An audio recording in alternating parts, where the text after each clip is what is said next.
Olá e bem-vindos! Hoje vamos mergulhar num tema absolutamente fascinante: o protetor invisível do nosso planeta, uma força que nos defende do cosmos. Mas este escudo, como vamos ver, está a mudar e de formas que só agora começamos a compreender. Olhem bem para estes dois mundos. De um lado, temos a nossa casa, a Terra, a fervilhar de vida. Do outro, Marte. Hoje é um deserto gelado, mas os cientistas dizem-nos que já foi um lugar quente, úmido, com rios e talvez até oceanos. O que é que lhe aconteceu? Basicamente, perdeu o seu campo magnético e, sem ele, a sua atmosfera e a sua água foram simplesmente varridas pelo vento solar. Então, qual é o segredo? O que é que fez com que um planeta se tornasse um oásis e o outro, bem, se tornasse num mundo estéril? A resposta está na magnetosfera. Imaginem um campo de força gigante, invisível, gerado por rios de metal fundido a rodopiar a milhares de quilómetros debaixo dos nossos pés. É este o escudo que torna a vida como a conhecemos possível. Pois, mas aqui é que a história se complica. Este escudo não é perfeito. Tem as suas falhas, as suas moças na armadura, por assim dizer. E a maior destas fraquezas tem um nome: a anomalia do Atlântico Sul. Basicamente, é uma área enorme, ali sobre a América do Sul e o Atlântico Sul, onde o campo magnético da Terra é significativamente mais fraco. E o que é que isso faz? Faz com que cinturões de radiação perigosa, que normalmente estão lá longe a orbitar em segurança, se aproximem perigosamente de nós, mergulhando para apenas 200 quilómetros de altitude. E isto tem consequências bem reais, especialmente para a nossa tecnologia. Pensem no telescópio espacial Hubble. Ele tem mesmo de interromper as suas observações e proteger os seus sistemas quando passa por lá. Os satélites podem sofrer todo o tipo de avarias. E os astronautas na Estação Espacial Internacional recebem doses de radiação bem mais altas naquela zona do que em qualquer outro ponto da sua órbita. Mas esta anomalia, por mais preocupante que seja, é só uma peça do puzzle. A verdade é que o campo magnético inteiro não está parado. Está em constante movimento, em constante mudança.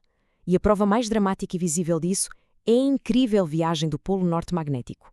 Ok, é preciso esclarecer uma coisa aqui. O Polo Norte que vemos nos mapas, o geográfico, esse é um ponto fixo, é o topo do eixo de rotação do nosso planeta. Mas o Polo Norte magnético, aquele para onde as bússolas apontam, bom, esse é outra história. É um alvo em constante fuga. E o mais impressionante é que este movimento está a acelerar. E muito. No início do século XX, andava ali a uns meros 10 quilómetros por ano. Em 2003, já tinha acelerado para 40. E hoje está a disparar em direção à Sibéria a uns incríveis 64 quilómetros por ano. É uma aceleração brutal. Este movimento acelerado, juntamente com o facto de o campo, no geral, estar a enfraquecer, pois tudo isto pode ser um sinal. Um sinal de que algo muito, mas muito maior pode estar a caminho. Uma inversão geomagnética completa. Mas esperem, como é que sabemos que isto já aconteceu antes? A resposta está no fundo do oceano. É como se o planeta tivesse gravado a sua própria história.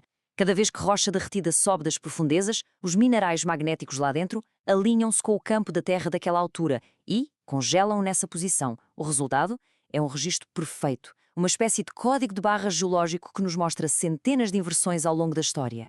E a última vez que os polos trocaram de lugar a sério foi há cerca de 780 mil anos.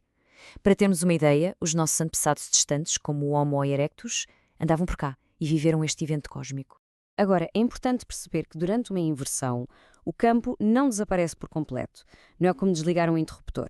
O que acontece é que ele enfraquece imenso, talvez para 10% da sua força normal, e torna-se um caos. Podem aparecer vários polos norte e sul por todo lado, até que finalmente a coisa assenta. Mas ao contrário. E é aqui que está o verdadeiro perigo. Um campo mais fraco, seja por causa de uma inversão ou apenas porque está num período de enfraquecimento, como agora, deixa-nos muito mais expostos. Expostos aqui à fúria do Sol. Em 1859, tivemos um vislumbre do que isso significa. O chamado Evento de Carrington. Foi uma tempestade solar tão violenta que os sistemas de telégrafo da altura simplesmente colapsaram. Há relatos de operadores a apanhar choques, papel a incendiar-se, e as auroras foram vistas em sítios tão a sul como Cuba. Imaginem só. Agora, pensem nisto. Se uma tempestade daquelas nos atingisse hoje, com a nossa dependência total de redes elétricas, de satélites, da internet, o prejuízo estimado anda na casa dos 2,6 bilhões de dólares. É um número simplesmente astronômico. E a nossa vulnerabilidade só tem vindo a aumentar. Em 1859, o problema eram os telégrafos, mas em 1989, uma tempestade solar bem mais fraca foi o suficiente para deitar abaixo a rede elétrica do Quebec e deixar 6 milhões de pessoas às escuras durante 9 horas. A nossa maior força, a tecnologia, é também o nosso calcanhar daqueles. Mas a nossa ligação ao campo magnético não se resume a tecnologia e a perigos. Há uma ligação muito mais profunda, muito mais antiga. Uma ligação biológica. Chama-se magnetorrecepção. É basicamente a capacidade de sentir o campo magnético da Terra, de o usar como um mapa, como uma bússola interna. É na prática, um sexto sentido. E os exemplos na natureza são de cortar a respiração. Pássaros que fazem migrações épicas, seguindo autoestradas invisíveis no céu. Tartarugas marinhas que atravessam oceanos para voltar à mesmíssima praia onde nasceram. Abelhas, formigas, até tubarões.